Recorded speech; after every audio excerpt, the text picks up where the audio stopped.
sa mga. Pero kailangan mo na.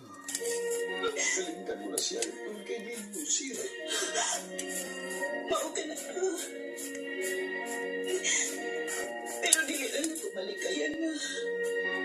Pinahon ko niya. Cruz Santo Niño, likod sa simbahan ni San Francisco. Mga bitaw na ang yung takong mga amigo dito sa Australia, yan ang pahimo. Na tinatanong materyales o naapay planta sa ato na barato kaayo. O sige ha, mulakaw na ko. Akala na kong kwartali mo para palitan mo ang mga materialis na akong lima. Sigihan, kay mag-order na gayet ko sa Magsesa Builders Hardware. Ako si Giropson, humingo ng doktor na wala na kong prostate cancer. The medical doctors in the Philippines. Life Extension Vitamin D3. Ako si Romilly Dondon. Paragraph ng Dari Province. Ang sa imong na-experience. Porkis Lechon Day, ana ang mahimutang sa highway, barangay San Black, tapad sa vulcanizing shop. Dali-alay na siya tultulon. Kay naara sila sa dapin sa dalan. Sige day, salamat kaayo. Muadto na ko, kay basi mahutdanon niya ko sa ilang lechon. Porkis Lechon, nindot ka! Josh Jima Libahan, taga Jensan. Magsisina ko karong June. San Pangyawan Coffee Mix para mapabuti at maprotektahan ang inyong kalusugan. Narito na ngayon ang Excellent Protection, Price and Effect and Stomach Friendly Kini. Alka-C, Sodium Ascorbate, Vitamin C.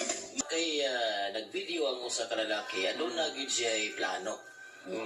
So planado na daan, no? Yeah, mag-video mo yun. Anong mag-video mag-yun? Unsa man dyan mga posibleng lawm nga Nag-video sila, ibutan na to.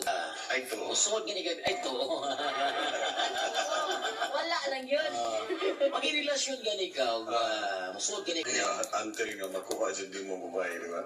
Mao ko ni nakalisod karong panahon na Sir Jay sa mga kaniadtong panahon. Okay, kaniadtong panahon una nimo ihatag ang imuhang pagka ikaw. Kinahanglan pa magbasbas gikan sa Mama ni mo.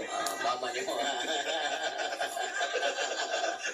Lisod. Dito sa inagsuraan. Dili ka na ng inagsuraan.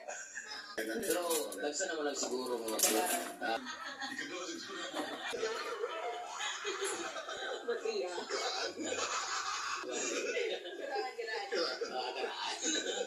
Mga sakit ko na. Hindi na ito matansya, no? Dunay kapakuhan. Usahay-usap na ang grabing kainit, no? O yan kaya mga sakit ko na. Ato ang mga talong. Mga pitik to, mga sakit ko na, mga alikabok. Yan, higit sa ato panimalay.